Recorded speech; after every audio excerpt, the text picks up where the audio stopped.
I'm starting a fitness journey today. I'm 53 years old and my health isn't the best. I quit smoking several years ago. I eat pretty healthy thanks to my wife's cooking, but my knees have some issues and I've got some belly fat I'd like to lose. I've tried walking and biking but could never stick to it, and I don't have a lot of interest in dieting, so I got myself a cheap set of weights off of Amazon. And I'm going to start resistance training. I always told myself I wanted to get in better shape, and I want to strengthen my knees as well as reduce my body fat, so this is day one.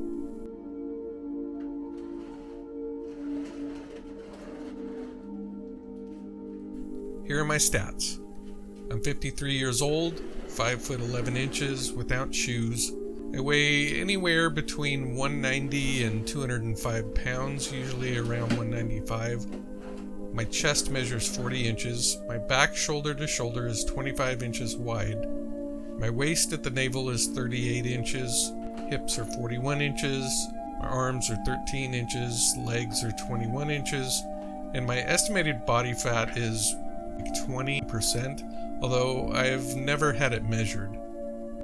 Like I said, my primary goals in this journey is, number one, to reduce my body fat percentage in order to avoid health risks like diabetes, high blood pressure, and heart disease.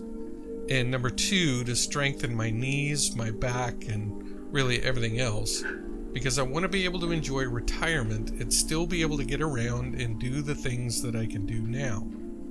Over the past month or so, I've done a lot of research about the best way to do resistance training to efficiently reduce body fat and gain muscle. One of the terms that comes up a lot in my research was body recomposition, which is just a fancy way of saying burn fat and build muscle at the same time. Burning fat is pretty straightforward, although not as easy as it may sound. It just requires taking in fewer calories than you use, or dieting. But like I said, I'm not really interested in dieting, at least not in the traditional sense. Plus, it's a little more complicated than just not eating or eating less. It takes what they call a calorie deficit for your body to start using that fat that it's stored up as energy. But it needs to be a small deficit by percentage, otherwise your body will actually think it's starving and will not efficiently burn fat, instead burning muscle to get energy. And worst of all, if you go back to your old eating habits, your body will store even more fat as a reaction to you starving yourself. Let's talk about today's exercises. I'm starting with a leaning side deltoid raise with a 9-pound kettlebell. I'm doing 3 sets of 10 reps on each arm with a 1 to 2 minute rest in between sets.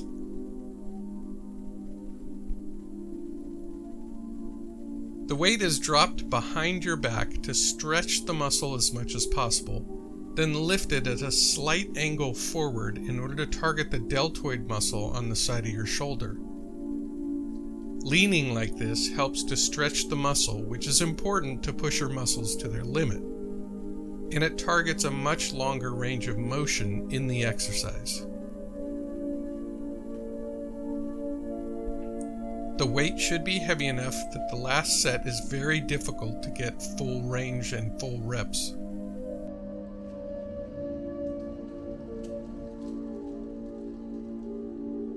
The second part of that body recomposition is the building muscle part. Building muscle is not so straightforward, and the information out there is all over the place and sometimes contradictory. But what it basically comes down to is pushing your muscles right to their limit and then giving them plenty of time to recover and rebuild. If you think about how starving your body on a diet causes your body to react by storing more fat when it gets a chance to, you can think of building muscles kind of the same. If you demand more of your muscles than they're used to, your body will react by building them bigger and stronger to handle the new amount of work. To maximize this effect takes several details in a resistance training program. First is working out at all. Changing from a sedentary lifestyle to working out will result in your body quickly adjusting its composition to the new level of physical activity. Second is how you work out. Lighter weight but with more repetitions will result in your body adjusting your muscles for more efficient use and strength. Heavier weight that results in more quickly reaching your muscles' fatigue point will result in your body growing muscles larger and also stronger. There are some other details too, such as explosive movements that use quick twitch muscle fibers, and doing exercises that target lots of muscles at once. I'll talk about more of those details in later videos, but the YouTube channel The Institute of Human Anatomy has an extensive library of great videos all about how your muscles work, how to develop them for various purposes, how nutrition plays a role, and tons more. Make sure to check them out. So building muscle is important for burning fat because muscle at rest burns more calories than fat does.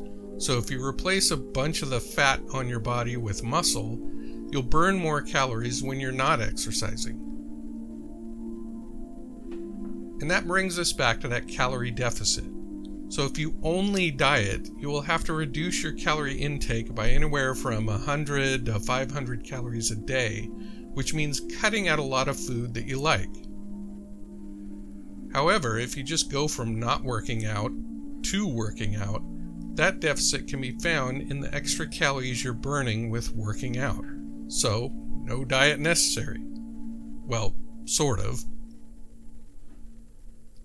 If your diet is full of added sugar and processed food, that is no good no matter how you slice it. The thing that fitness influencers and dietitians never seem to get across, though, is if you're eating a lot of sugar and fat, what happens is your calorie intake is very high, but you're not very full, causing you to eat even more.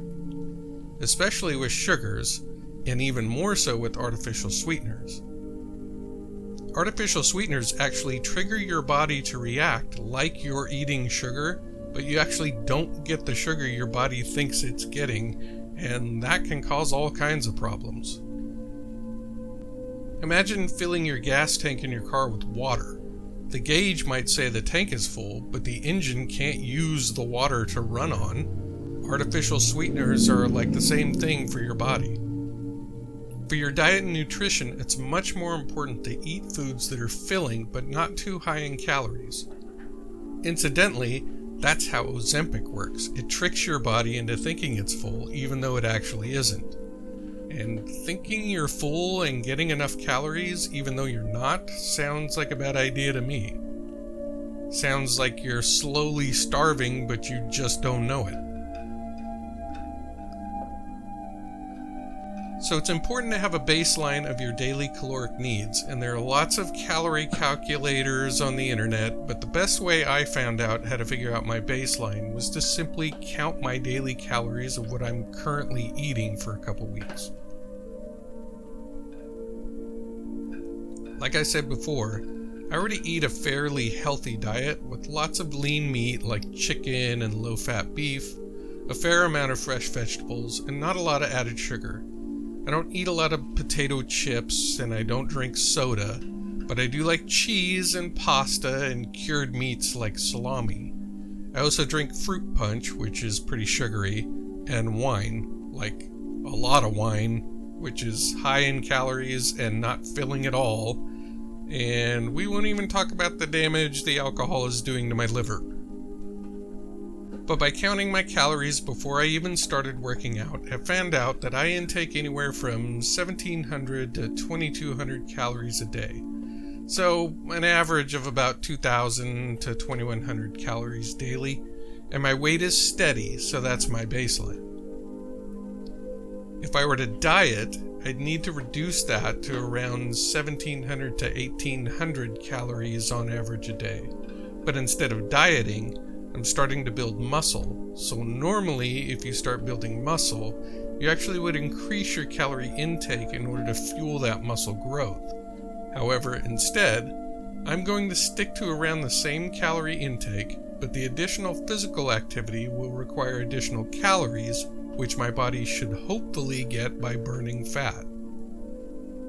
There is, however, one big caveat to all this nutrition and diet stuff, and that's protein.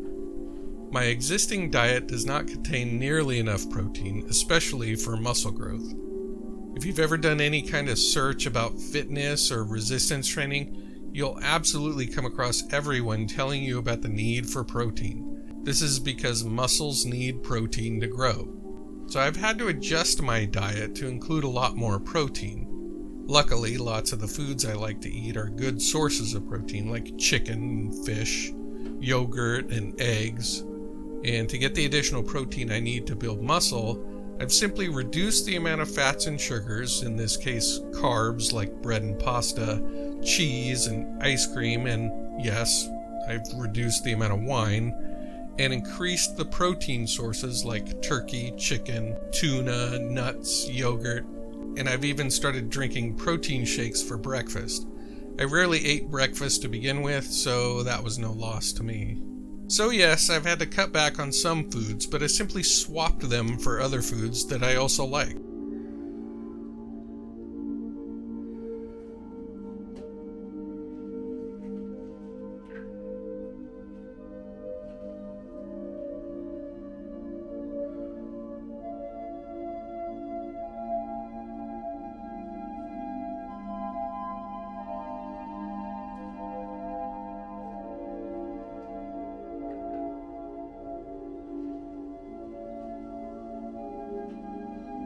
Let's talk for a minute at the end of this exercise about technique. Notice that I'm lifting the weight quickly. That's that explosive movement I mentioned that helps the muscles engage those quick twitch fibers. And I'm also lowering the weight as much as I can in order to really work the muscles to their limit. Really until I just can't hold the weight anymore and it almost drops. That's called failure.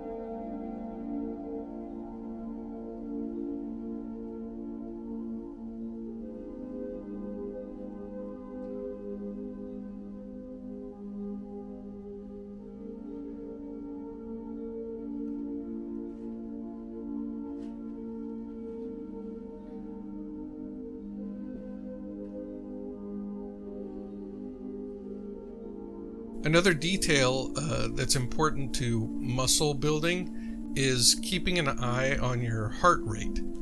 There's a range referred to as the fat burning zone. This is where your heart rate is at a certain level that causes your metabolism to most efficiently burn fat instead of carbs for energy, and that range is between 125 and 138 beats per minute. So I'm trying to get my heart rate in that range by using quick motions and adjusting my resting time between sets to be longer or shorter, and either keep moving around or just sit still to let my heart rate come down.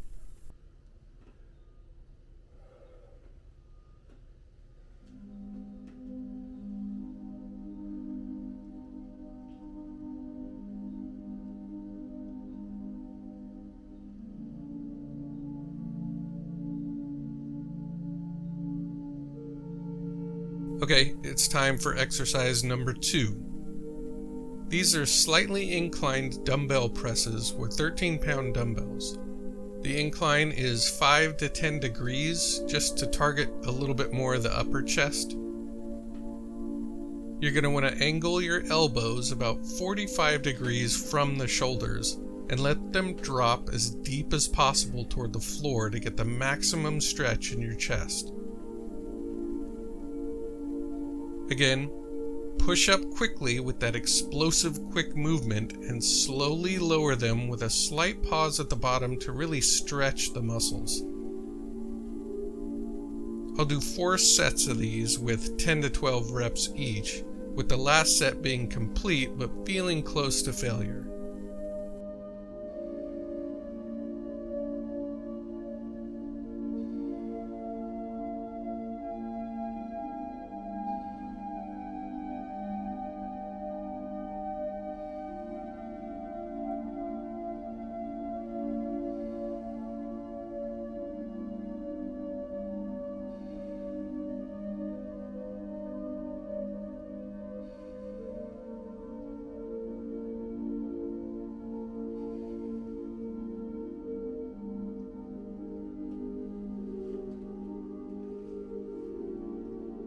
You may have heard the term range of motion. What they're talking about is the amount of stretch in the muscle that you're working. Now, sometimes that range should be as much as possible, especially for muscle building. Like with the deltoid side raises we were doing, where we lean over in order to get as much stretch and resistance in the muscle when it's down at the side of your body. Or like in these chest presses, dropping the elbows as low as possible in order to really stretch the muscles and get a long range of motion from low to the ground all the way up to the top.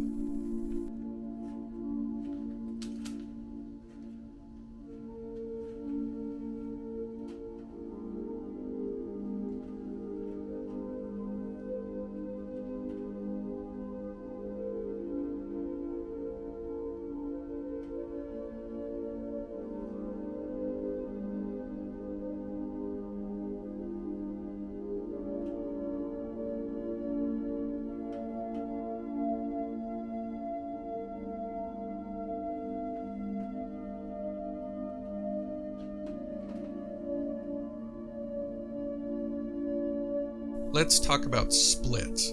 Not the kind where you stretch your legs out in either direction, but the days you work out. Splits is a term that refers to how you organize your workouts, what exercises you do on which days, and how often. Jeremy Ether has a great video about the different splits and which ones are best at growing muscle, like a 5-day full body split, which isn't really a split, it's just you work out 5 days of the week, or the 4-day, or the 3-day like Monday, Wednesday, Friday. But he covers which splits grow muscle the quickest but are also most efficient for time. And since I'm working out on my lunch break, I need to be as efficient as I can with my workout. So I'm doing what is called the 4-day upper-lower split. Here on day 1, it's Monday, and I'm doing all upper body exercises, chest, back, and arms. Tomorrow on day 2, I'll do lower body, the butt and legs. Wednesday is like a rest day, or I can do cardio, or you could also throw in some extra exercises if I feel like I'm not getting enough sets of something specific, or if I want to target some muscles specifically, like my back or calves or arms or something. Thursday will be lower body again with some core or stomach and back exercises to strengthen the torso. And then Friday will be upper body, arms, and chest and back again. So if you want to follow along, or if you want to work out with me, be sure to subscribe and hit the notification bell, or just check every weekday in the afternoon for a new video. I plan on uploading every workout I do to track my progress. Notice again that I'm checking my watch to see what my pulse is so I can try to stay in that fat burning zone of 125 to 138 beats per minute.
You'll see me here twisting and stretching my back.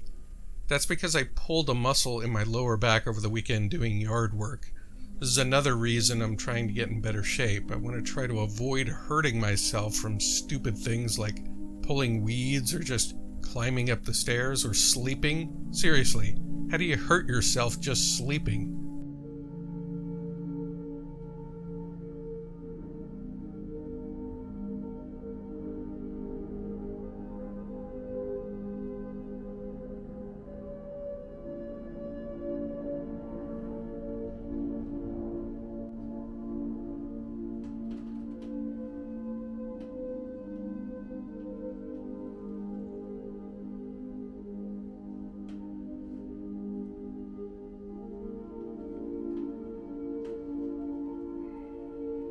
Okay, this is the last set of these chest presses. As you can see, I had no problem with completing the set with this weight, so next week I'll increase it. They call that progressive overload, either increasing the weight or the sets to continue pushing your muscles to the limit. The rule of thumb seems to be that once you can complete 4 complete sets at your current weight, you should increase the weight by like 5 pounds, so that you can barely or not even complete 3 sets again.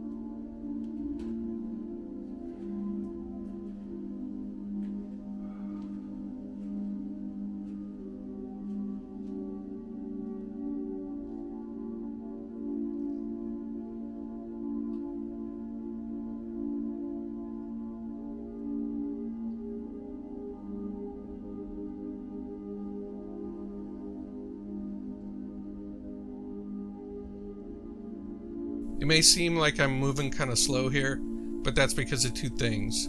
That keeping my heart rate in the fat burning zone, and I'm really trying to avoid hurting my back anymore. My future workouts will be faster as my heart rate gets lower, getting used to the exercise.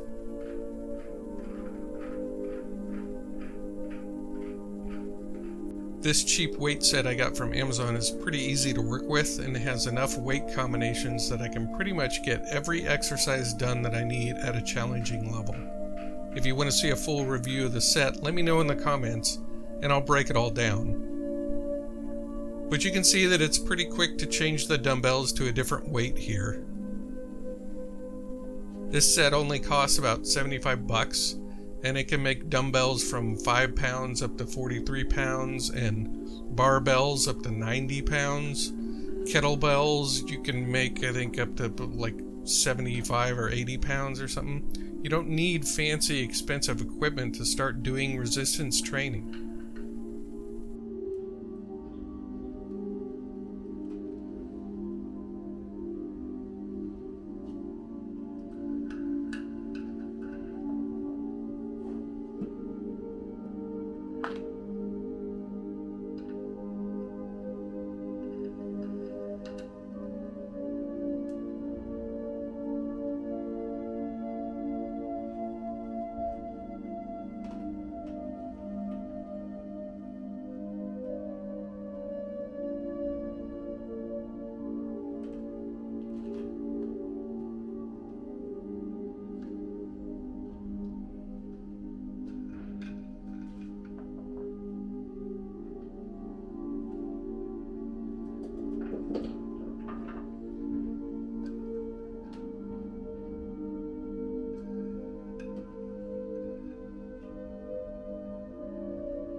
Okay, exercise number 3 for today is reverse incline back rows. The incline is pretty steep on this, around 60 degrees. The weight is about 19 pounds. I'll do 3 sets of 12 on these. This targets the upper back and back of the shoulders. The form on these rows should keep the arms as close to the body as possible and be sure to squeeze the back muscles together.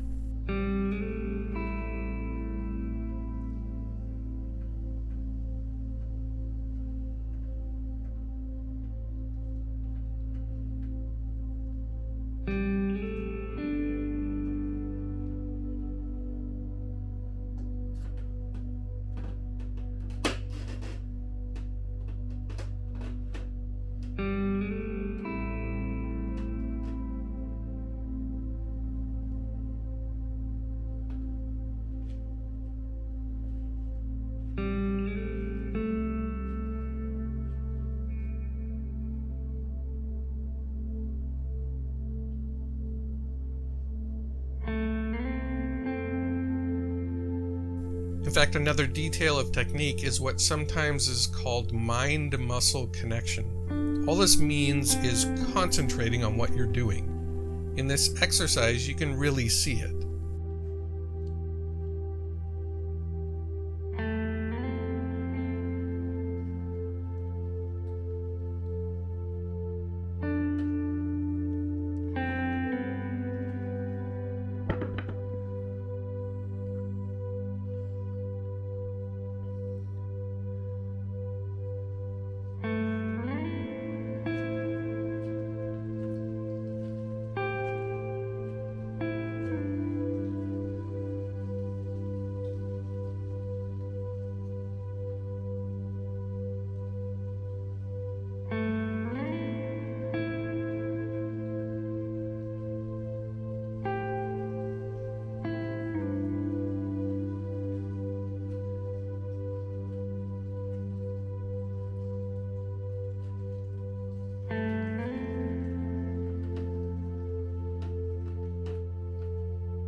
The goal here is not lifting the weights up off the floor, but it's to work out the back muscles.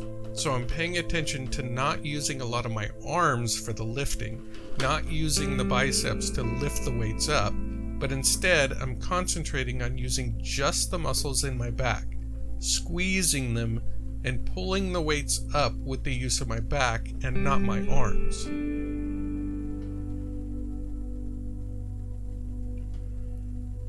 Again, explosive or quick movement to lift the weights up, then a slow drop, and making sure to stretch the muscles as much as I can at the bottom.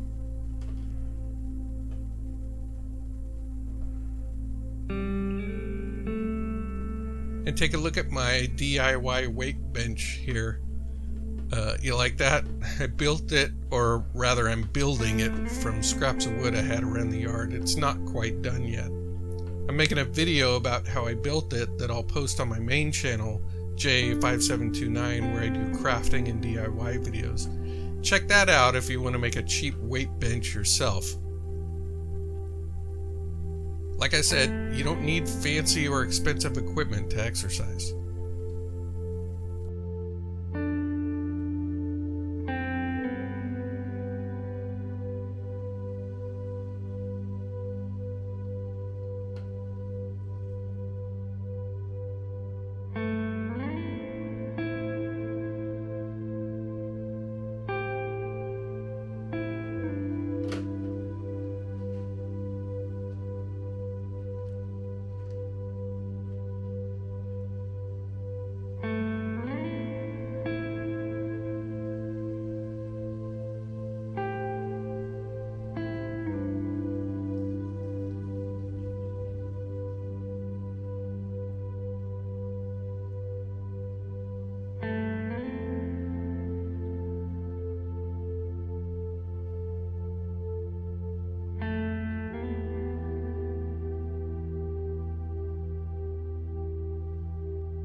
Here I'm going to swap out the weights again for the next exercise while I rest between sets.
Exercise number 4 today is inclined dumbbell curls to work the biceps.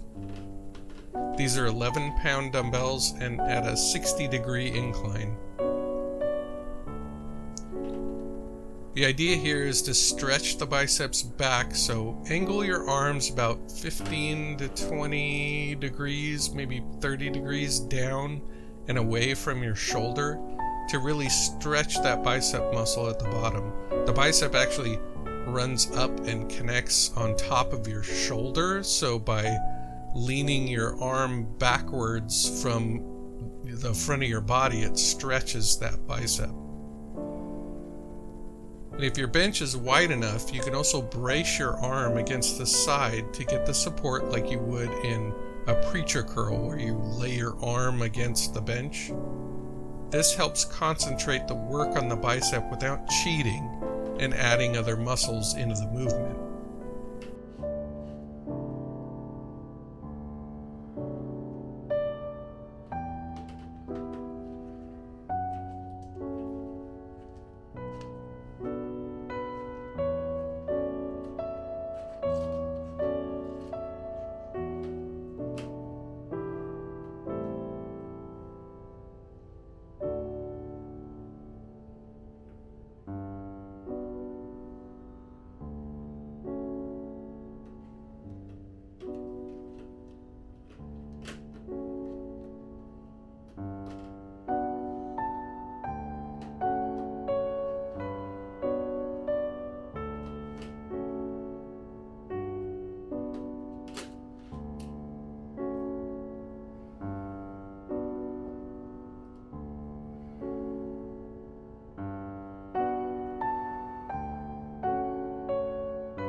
It may look like I'm having no problem with this weight, but by bracing the arms and really stretching the muscle, it really challenges them. I can't quite complete all the reps in these sets, so my weight is spot on.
You can see in the last set, I cheat a little with the left arm, using my shoulder a little bit to get the weight up.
I keep checking in on my pulse to stay in that fat burning zone.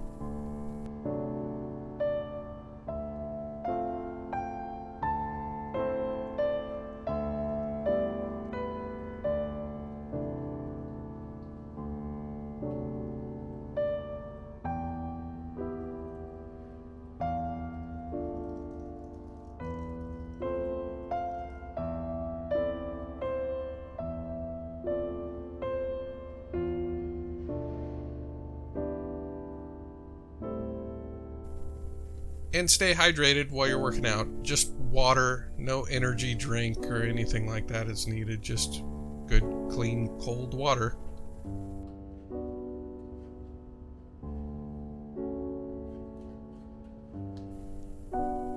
Okay, last exercise for the day. These are overhead dumbbell triceps extensions. These are also 11 pounds and 3 sets of 10 reps for each arm. Make sure to let the weight drop back as far as you can behind you to really stretch the muscle. If you can't quite complete the last set, go ahead and use your other arm to help.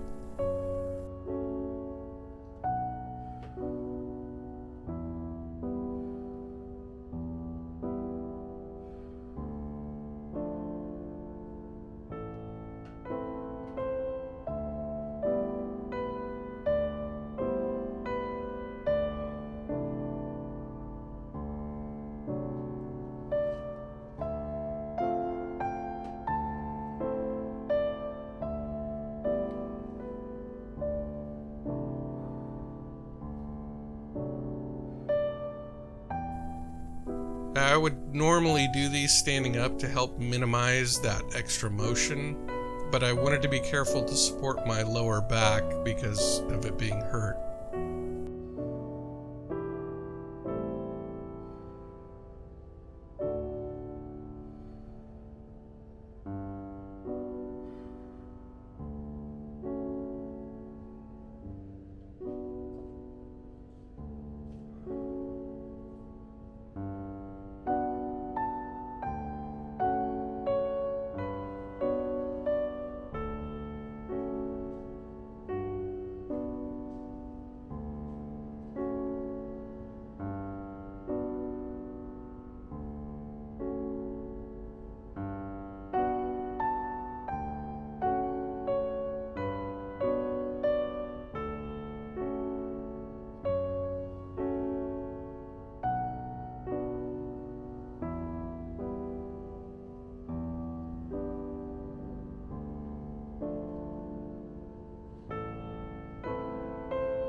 I managed to complete each set without needing to assist each arm with the other one, so next week I might increase the reps to 10 or 12, or add an additional set to try to push all the way to failure.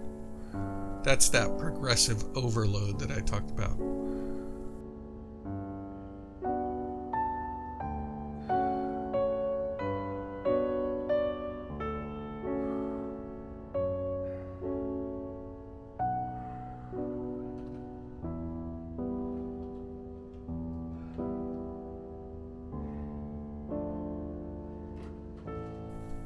Well, that's it.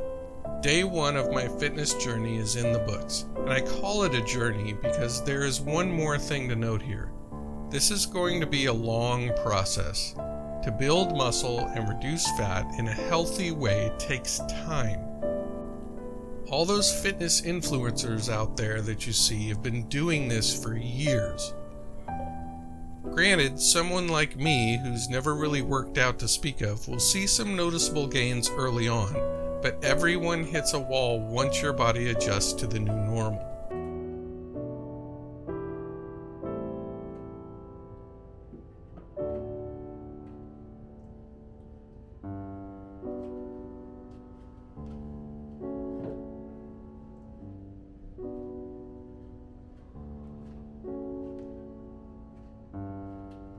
So if you're also new to this and looking to get into better shape, stay with me. Work out with me for the next 3 or 6 months, for the next year or 2. I'm looking at retiring in 5 to 7 years, and I want to be in the best shape of my life by then. So I plan on making this a long-term commitment. I'll post every workout I do. I'll post monthly updates to my stats. I'll sprinkle in lessons I've learned and adjustments I make based on new information from your comments or from new research that I do. I'll also try to post videos about my nutrition plan if you want to see those too.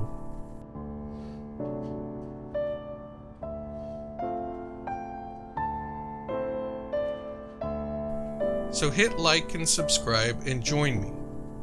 If you've been putting off getting into shape like I have for years, there's no better time to start than now. If I can do this at age 53, you can too. Just start, and I'll do my best to keep us going. Thanks for watching, and I'll see you tomorrow.